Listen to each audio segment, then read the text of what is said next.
we want to get off to a strong start for the first movement of the Breval Sonata in C major. So these chords, let's practice them first on open strings. Okay, it's going to look like this.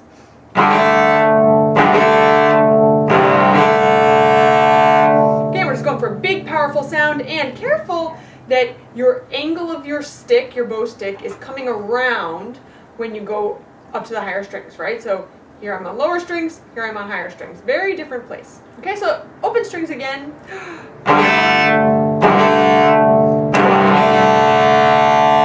And just my own personal taste, I like that third chord hanging on to the bottom two for a little longer. All right, and you're really kind of 2 strings and 2 strings, 2 strings and 2 strings. That's how we break these chords. Should have mentioned that first. One more time, just open strings. Ready, and. Yeah! And tear it right off. Okay, so keep that intensity throughout. Now let's add the other hand. Okay, we got our C major chord, G major chord, back to C major. So.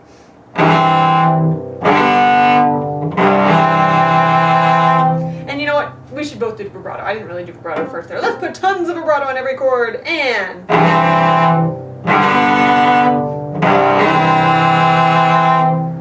Not so terrifically in tune for me. Intonation, practice it. Okay, then moving on from the chords, we got lots of other stuff to work on in this piece. I wanted to mention that when you're first learning this piece especially, probably a good idea to leave out trills and grace notes. Okay, and that's true of not just this piece, that's true of most everything. When you first look at it, maybe just skip past those, okay, because they can complicate rhythmic issues. So for example, this very first phrase, at the end, at the beginning, when I first do it, I'm going to leave out the trills and the grace notes. It's going to sound like this.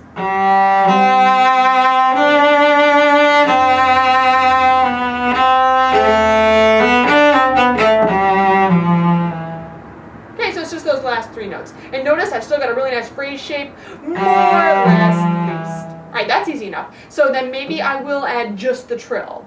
And again. Keeping the nice phrase shape in my bow, maybe I'm ready to add the grace notes as well. Okay, but if that stuff starts to get in the way of your rhythm, then just leave it out for now, right? All right, and that goes for all of them, so I'm not going to talk about all that. Let's skip down to measure 29, where you have... Okay, this passage. Now, what's hard about this is, of course, these string changes and, to some extent, the jumping around fingers, okay? So with your bow, again, that idea of coming around with the angle of the string, or the angle of the stick, rather. And since this is fairly quick in the end, you don't want to be using your whole arm to go up and down. You might want to... get some finger action or wrist or lower arm, okay? Smaller muscles will help you to go faster on that. All right, and that would be something to practice just on open strings. Then for the left hand, one thing that can really help, basically we're going to make it more difficult, which will then make it easier, is to place your fingers in double stops, okay? So you've got 2 notes ready to time. First one's very easy because the first note's an open G. Okay, but now I'm going to get my 3rd finger on the G string and my 4th finger on the A string ready at the same time. And then I've got ready to go. Right, now my next double stop is set. My next double stop is set. So I practice it just like I basically just did. You're going to play the first one, stop, get it set. Stop, get it set. Stop, get it set. Right, and you're placing 2 fingers at a time. So it's not put a finger down, put a finger down. No, it's put your fingers down. Put your fingers down. Put your fingers down. All right, if your hand is that organized, woo, you're going to play this awesomely well, right? And you might need to slow that down in your practice. Maybe even just silent practice without any bow at all. That would be a great strategy, right? Then let's backtrack just a little bit from there, because through this whole section in the middle part here, we have the issue of going back and forth between duples and triples. Okay, so 2 notes per beat and 3 notes per beat.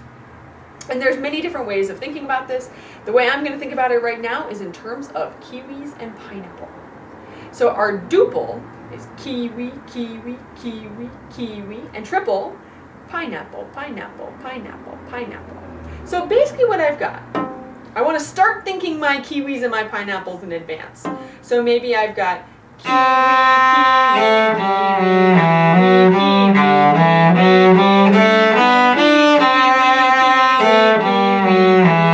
pineapple, pineapple, pineapple, pineapple, pineapple, pineapple,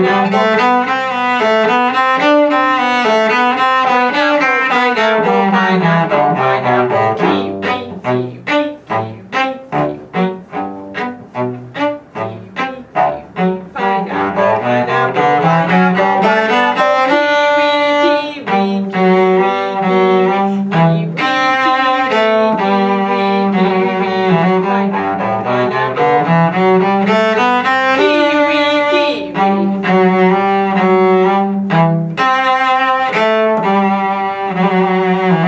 kiwi. Okay, so now maybe kiwis and pineapples aren't the way you want to go, but in some way you need to be sure that your triplets and your duples are fitting into the same amount of space. Very common, what happens to people is they have one tempo for the triplets and one tempo for the duples, and it fluctuates a lot. So putting your metronome on could be a really good way to practice this, or having some little trick that you're thinking of. Or just, I'd recommend really listening to this one a lot so you have it in your head and those transitions feel very natural. But anyway, be aware that is a problem people run into is going back and forth between duples and triples in this. All right, I'm going to jump ahead again to measure 58, okay, because we got some tricky shifts in here.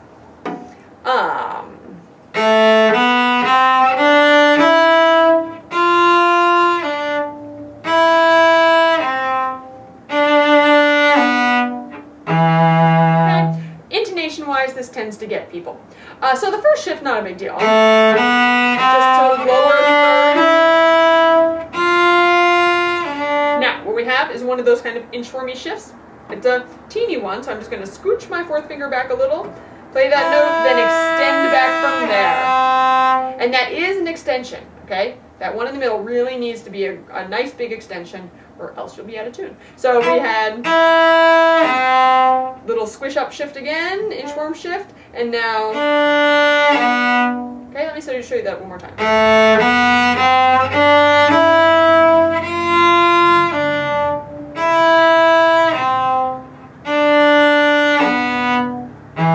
Right, and when you're actually playing this in context, I think of this as being sort of a sighing gesture.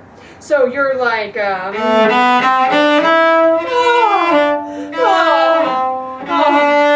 like life is so hard.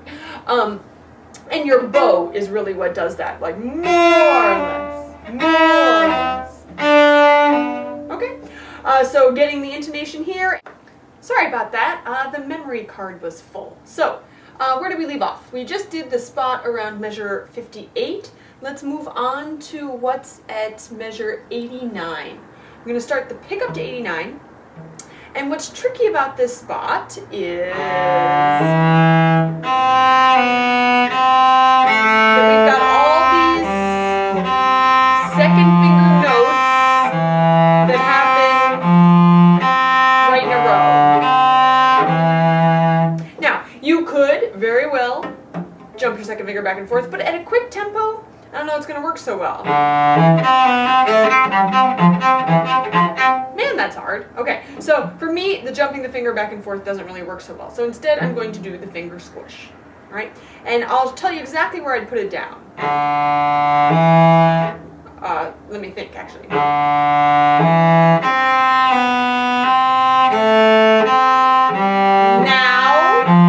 pick it up real quick, put it back down. Same thing happens again. Now, up, back down. Okay, for me that is the easiest way to get this fluid in the fingers. All right, and then in the end it does go faster. So.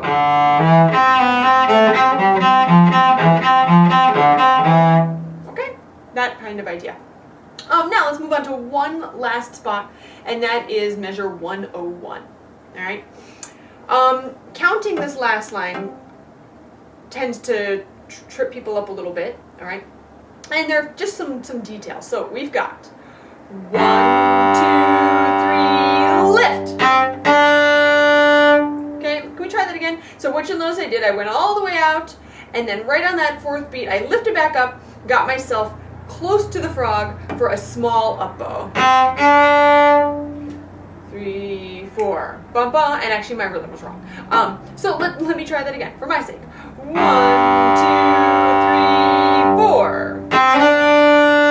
Okay. Now the reason why I wouldn't recommend starting that up bow from where you leave off is because it's just a tiny little pickup, and it will probably end up sounding out of proportion in terms of volume. So listen to what happens if I just stay there. 1, 2, 3, 4. See how it ended up being really loud because I needed to get back to the frog. All right, so if I just do the lift, it works. 1, 2, 3, lift. 2, 3, 4. Okay, and there is actually a trill there.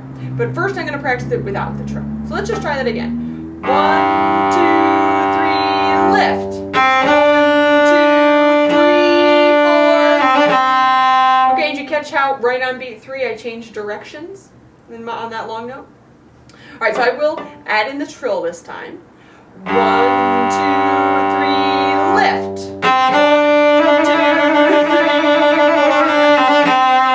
4. Almost forgot to add in the trill. Let me try it one more time. 1, 2, 3, lift. 1, 2, 3,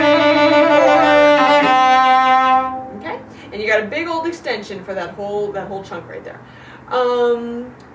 Good. Well, I think that's really all I need to say about the first movement of the Breval Sonata. That's it. Good luck.